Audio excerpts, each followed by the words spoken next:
بس وہی ایک ہی ولیمے پہ ہمیں اتنا کھانا ملا، ورنہ ہمیں کھانا نہیں ملتا تھا۔ جو حضور چاہتے دے دیتے، کبھی دودھ، کھجوریں، چھہارے یہ تقسیم ہو جاتے تھے۔ ایسا حضور نے کیوں کیا؟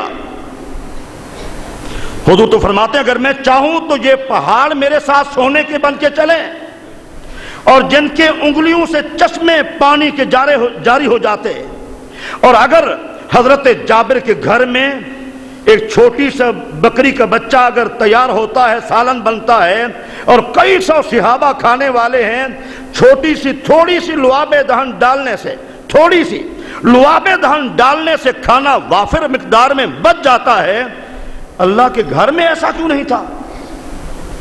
سوچنے والی بات ہے نا۔ تو یہ سارا حضور نے اس لیے کیا ہے کہ میری غریب امتی کے لیے آسانی ہو جائے۔ اور اس کو مبارک کیوں فرمایا ہے؟ اس کے پس منظر میں جو اہم بات ہے وہ کیا ہے؟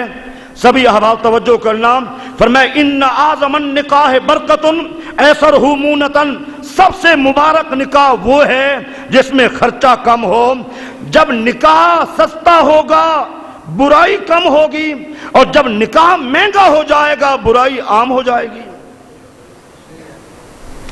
سبھی احباب سوچیں ذرا، اس حدیث پہ غور کریں۔ اس وقت نکاح مہنگا ہو چکا ہے، برائی بڑھ چکی ہے۔ فرمایا جب نکاح سستا ہوگا برائی کم ہوگی، جب نکاح مہنگا ہو جائے گا برائی زیادہ ہو جائے گی۔ اب معاشرے میں کیا ہے؟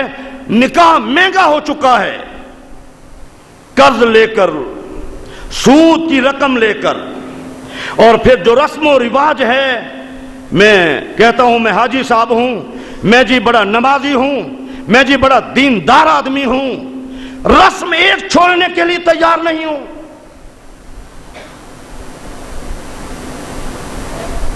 عشق رسول کا دعویٰ میرا بڑا ہے، میں کہتا ہوں میں تہجد بھی پڑھتا ہوں، میرے سارے عمل شریعت کے مطابق ہیں، جب بیٹے بیٹی کی شادی ہوتی ہے تو ایک رسم چھوڑنے کے لیے تیار نہیں ہوں۔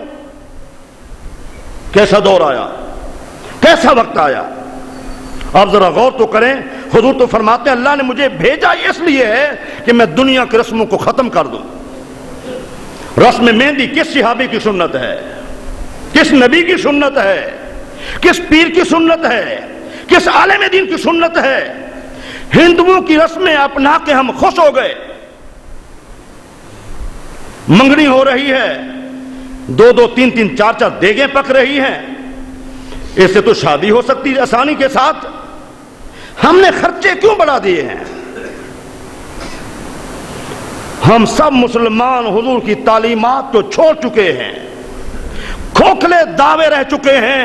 غلامی رسول میں موت بھی قبول ہے، اور پھر شادی پر جو ہمارے لباس ہوتا ہے، غیرت مند باپ اس کی آنکھوں میں پردہ آ جاتا ہے، اپنی بہن کو بیٹی کو بنا سوار کر، اور وہ ننگے سر گھوم پھر رہی ہے، ہاتھ بازو ہیں، تنگ لباس ہے، اللہ کو جواب نہیں دینا۔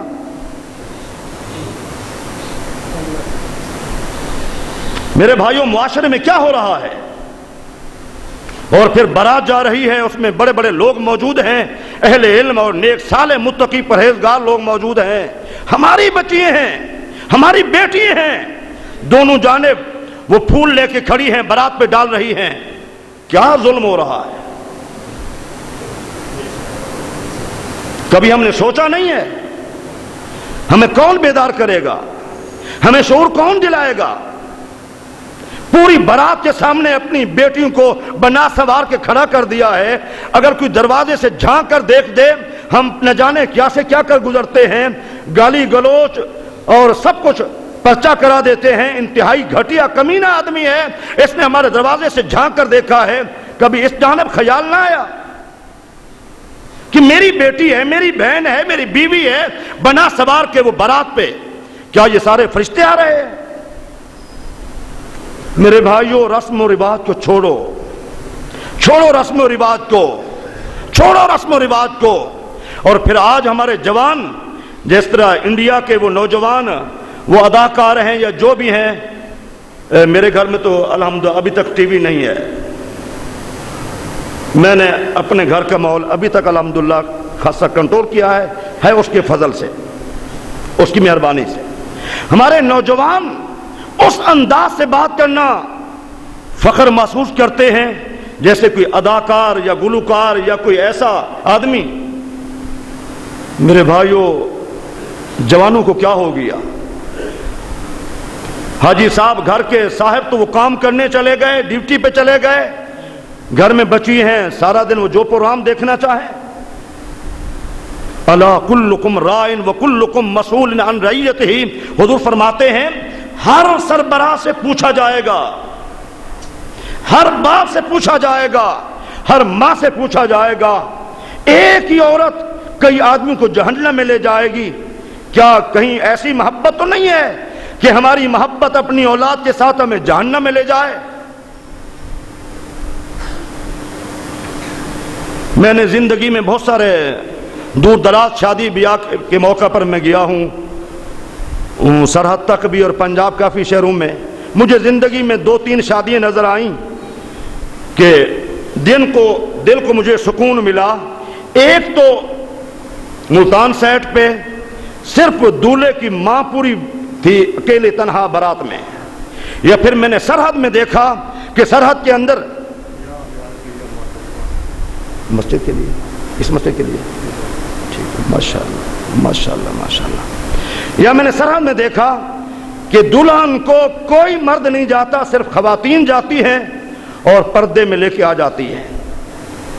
ہم کوشش کریں پردے کا اہتمام کریں، رسومات سے بچیں، غیروں کو خوش کرتے ہیں، اپنے رب اور اپنے پیارے رسول کو ناراض کرتے ہیں، اور دنیا اپنی آخرت تباہ کر رہے ہیں۔